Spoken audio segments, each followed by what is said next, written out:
2024 সালের জুলাই গণ অভ্যুত্থানের মধ্য দিয়ে বাংলাদেশ একটা পরিবর্তনের স্বপ্ন দেখেছে। বাংলাদেশের মুক্তিকামী জনগণ প্রতিজ্ঞা নিয়েছিল বাংলাদেশে নতুন করে কোনো স্বৈরতন্ত্র এই দেশে ফেরত আসতে দেওয়া হবে না। সেই প্রতিজ্ঞা থেকেই বাংলাদেশের সংস্কারের কার্যক্রম শুরু হয়।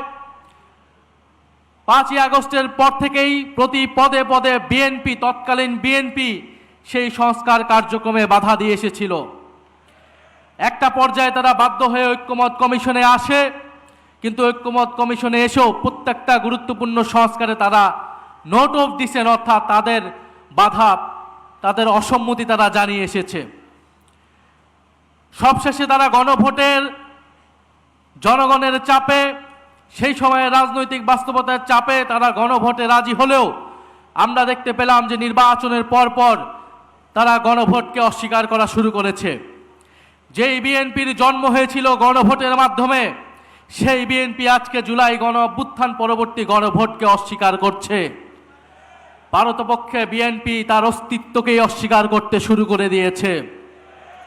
আমরা খুব স্পষ্টভাবে বলতে চাই, বাংলাদেশের প্রত্যেকটি প্রতিষ্ঠানকে নতুন করে যে বিএনপি দলীয়করণ করছে, এটা আওয়ামী লীগের পথেই বিএনপি বাংলাদেশকে এগিয়ে নিয়ে যাচ্ছে।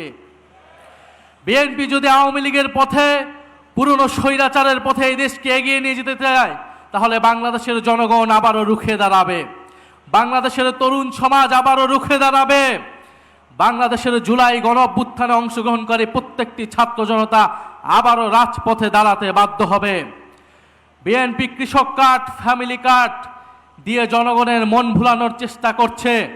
কৃষক কার্ড, ফ্যামিলি কার্ড দিতে দিতেই বিএনপির তেল ফুরিয়ে গিয়েছে, জ্বালানি ফুরিয়ে গিয়েছে, অথচ মন্ত্রীরা সংসদে বলছে কোনো জ্বালানি সংকট নাই।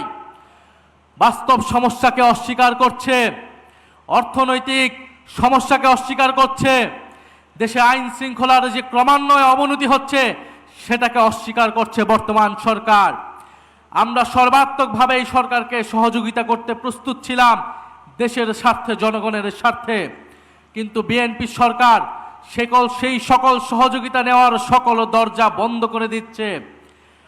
আমার জানা নেই, যারা এখানে অভিজ্ঞ আছেন, মুরব্বী আছেন, তারা বলতে পারবেন বাংলাদেশের ইতিহাসে এত কম সময়ে, মাত্র 2 মাসে কোনো সরকার এতটা অজনপ্রিয় হয়েছিল কিনা। বিএনপি সেটা বাস্তবে প্রমাণ করে দিয়েছে। এই সরকার 2 মাসে যতটা অজনপ্রিয় হয়েছে, আমরা জানি না আগামী 6 মাসে তার পরিণতি কি হবে, তার অবস্থান কি হবে। আমরা দেশে কোনো অস্থিতিশীলতা চাই না। আমাদের দাবি একটাই, গণভোটের গণরায় বাস্তবায়ন করে জুলাই গণ অভ্যুত্থানকে প্রকৃত সম্মান দেওয়া, জুলাই শহীদ পরিবারকে প্রকৃত সম্মান দেওয়া, আহত যোদ্ধাদের প্রকৃত সম্মান দেওয়া। আমরা সেটার জন্য রাজপথে আছি, সংসদে আছি। ইনশাআল্লাহ আমরা ঐক্যবদ্ধভাবে আমাদের সে দাবি আদায় করে ছাড়বো ইনশাআল্লাহ। আসসালামু আলাইকুম।